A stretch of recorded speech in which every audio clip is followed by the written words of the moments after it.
Dios me los bendiga, mis hermanos, a todos ustedes. Les saluda su hermana Elena en Cristo en esta sintonía de Fuerza Salvadora Radio Católica. Le voy a compartir la historia de los santos y hoy vamos a conocer la historia de Santa Margarita de Cortoña, la mujer escandalosa que llegó a ser de muy buen ejemplo. Vamos a pedirle a Santa Margarita de Cortoña que nos alcance la gracia de la perseverancia, la gracia de que también tengamos un arrepentimiento profundo de nuestros pecados. Le invito a que leamos esta historia en el nombre del Padre, del Hijo y del Espíritu Santo. Amén. Margarita nació en Italia en el año 1247, hija de una familia de agricultores. Los primeros años los pasó alegremente junto a su madre, que era muy piadosa y que le enseñó a ofrecer por la salvación y por la conversión de los pecadores lo que hace y lo que reza. Pero a los 7 años quedó huérfana de madre y entonces su padre se casó con una mujer dominante y agresiva que se dedica a hacerle la vida imposible a la joven Margarita, la cual empieza a volverse triste y desconfiada y a buscar fuera del hogar las alegrías que en su casa no lograba hallar. A los 17 años ya es una joven muy hermosa, pero no puede encontrar cariño en su hogar. Es entonces cuando se deja engañar por un terrateniente, un rico agricultor, que prometiéndole que se casaría con ella, logra obtener que se fugue de su casa y se vaya con él. Ella al principio opone resistencia, porque sabe que lo que se le ofrece es la deshonra y una vida de pecado. Pero los regalos espléndidos y las promesas mentirosas de aquel engañador la logran convencer y una noche sale huyendo y se va con él. Viajan aquella noche por un río en una balsa, chocan y la balsa se hunde. Ella corre gravísimo peligro de ahogarse, pero su prometido logra salvarla nadando ágilmente. La joven considera esto como un llamado de Dios, pero en aquella hora pueden más las promesas del pecado que los avisos de Dios y sigue con aquel hombre. Son 8 años de pecado, de lujos, de fiestas y placeres, pero su alma no es feliz. Desea fuertemente volver a los tiempos antiguos, cuando aunque no tenía lujos ni fiestas ni honores, sin embargo tenía el alma limpia de pecado y tranquila su conciencia. Tiene un hijo que más tarde será franciscano, pero en su alma se libra cada día una violenta batalla entre su deseo de vivir en gracia y amistad con Dios y los deseos pasionales de su naturaleza humana. La gente la ve atravesar plazas y calles elegantísima en lujosas cabalgaduras, pero no imaginan que su alma agoniza de angustia. Para calmar un poco los remordimientos de su conciencia, se dedica a repartir limosnas entre los pobres. Una viejita agradecida le decía: «Gracias, señora, usted sí es buena persona». Le responde: «Por favor no diga eso, que yo soy una miserable pecadora».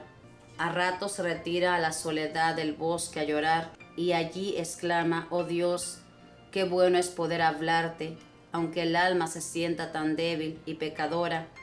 Te repito las palabras del hijo pródigo: he pecado contra el cielo y contra ti».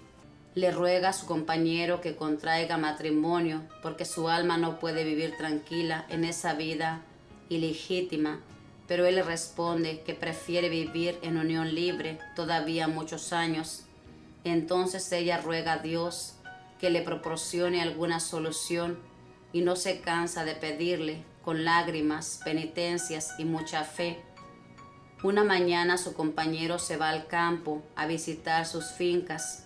Por el camino unos sicarios guerrilleros lo atacan y lo matan a puñaladas y esconden su cadáver entre unas matas. El hombre no vuelve esa tarde a casa, pero su fiel perro llega al día siguiente dando aullidos muy lastimeros y tira insistentemente las faldas de Margarita, como diciéndole: «Por favor, sígueme». Ella lo sigue llena de afán y de temor de que algo grave le haya sucedido a su compañero. En el bosque, junto a un gran árbol, hay un montón de ramas, y hasta allí la lleva el perro fiel. Margarita mueve las ramas y encuentra el cadáver de su amante destrozado, con horrorosas heridas y empezando ya a descomponerse. Margarita siente en aquel momento como un relámpago la llamada del cielo a volver a vivir en gracia y en amistad con Dios. Estalla en llanto por la tristeza de ver muerto allí aquel hombre y por los terribles remordimientos que atormentan su propia conciencia. Pero recuerda que el Padre Celestial tiene siempre abiertos sus brazos bondadosos para recibir a todos los hijos pródigos que quieran volver a su divina amistad, y que Jesucristo nunca rechaza a las Magdalenas que quieren arrepentirse y cambiar de comportamiento, y con todas las energías de su alma se propone darle una vuelta total a su vida. Bien sabe que mientras que vivamos en esta tierra nunca es tarde para convertirse y lograr salvarse. Margarita no es una mujer de medias tintas. Cuando se decide por algo lo hace con todas sus fuerzas. Así que lo primero que hace al volver del funeral de su amante es devolverles a los familiares de él todas las fincas que el hombre tenía. Vende luego las joyas y los lujos, y el dinero obtenido lo reparte a los pobres, y ella se dispone a seguir viviendo en total pobreza. Se va con sus hijos a casa de su padre, pero la madrastra no permite que sea recibida allí, pues la considera una mujer escandalosa y no cree en su arrepentimiento. Entonces, sentada bajo un árbol, se pone a llorar y a pensar. Los enemigos de la salvación le dicen: eres hermosa, tienes apenas 25 años, lánzate a la vida, que amores no te han de faltar. Pero mientras reza, siente que el Espíritu Santo le inspira esta idea: ¿por qué no ir a la ciudad de Cortona, donde están los padres franciscanos que son tan amigos de los pobres, y pedirles que me ayuden? Y hacia esa ciudad dirige sus pasos. Al llegar a Cortona, en la entrada de la ciudad, se encuentra con dos buenas señoras que se conmueven al verla en tan impresionante estado de pobreza y se ofrecen a ayudarla. La llevan a su casa, se encargan de la educación del niño y ellas mismas van a donde los padres franciscanos a recomendarla.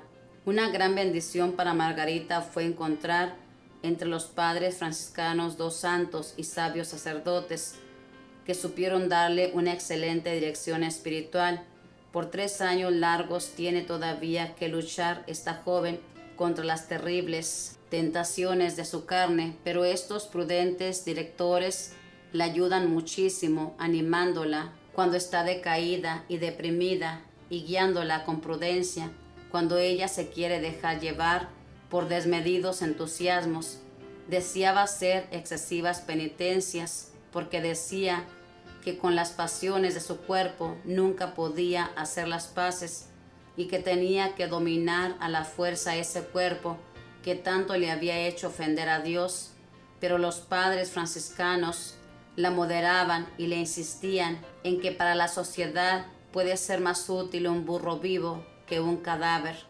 Margarita fue al pueblo y a los campos donde había dado malos ejemplos, viviendo en concubinato, y fue vestida de penitencias y pidiendo perdón a los vecinos por todos los escándalos que les había dado con su vida pecaminosa de otros tiempos.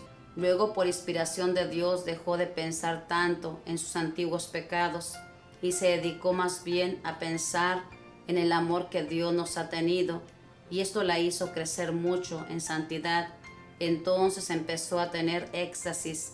Se llaman éxtasis a ciertos estados de contemplación y de meditación profunda, cuyo resultado es la suspensión temporal de la actividad normal de los sentidos y cierta unión mística con Dios, acompañada de visiones sobrenaturales. Sus directores, los padres franciscanos, fueron escribiendo todos los datos que lograban saber y redactaron la vida de la santa, muchas de sus visiones, Fue admitida como terciaria franciscana, o sea, como religiosa seglar, que viviendo en el mundo se dedican a llevar una vida de mucha oración y de intenso apostolado. Con la ayuda de las otras jóvenes terciarias franciscanas, pidiendo limosnas y ayudas de todas partes, Margarita fundó un hospital en Cortona y ahí se dedica con sus compañeras a atender gratuitamente a muchos enfermos. Nuestro Señor empieza a hablarle en visiones y así esta santa llega a ser una de las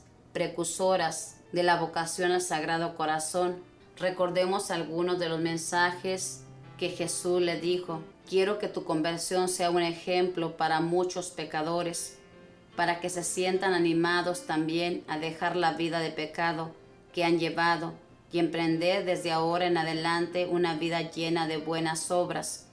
Deseo que todos los pecadores de todos los siglos recuerden que estoy dispuesto a recibirlos con los brazos abiertos, como el Padre recibió al Hijo pródigo. Cuando le asaltaban las angustias al pensar si Jesucristo le habría perdonado todas sus maldades, oye la voz de nuestro Señor que le dice: ¿por qué he muerto en la cruz? Por salvarte, por eso te perdono todas tus culpas, sin dejar ninguna que no quede perdonada.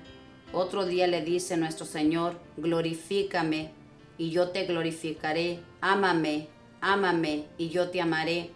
Dedícate a buscar que otros me amen y me obedezcan, y yo me dedicaré a buscar lo que más te convenga para tu salvación. En sus últimos años, Margarita recibe el don de obrar milagros y se dedica a continuas penitencias, ayuna, duerme sobre el duro suelo, pasa horas y horas rezando, atiende con exquisito cuidado a toda clase de enfermos, especialmente a los más repugnantes, ayuda a las mujeres pobres que van a tener hijos y que no tienen quien las atienda, y sobre todo soporta con gran paciencia la increíble cantidad de cuentos y calumnias que la gente mala le inventa contra su buena fama. Hasta los padres franciscanos dejan de atenderla porque las malas lenguas dicen que es una mujer indigna. Se retira a pasar sus últimos días en un rancho miserable y abandonado para hacer penitencia de sus pecados. Muere el 22 de febrero de 1227, a los 50 años.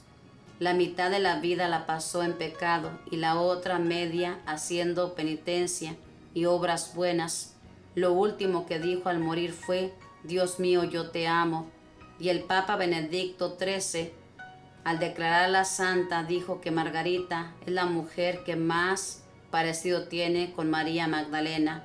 Santa Margarita, la convertida, pídele a Dios que nosotros también logremos convertirnos.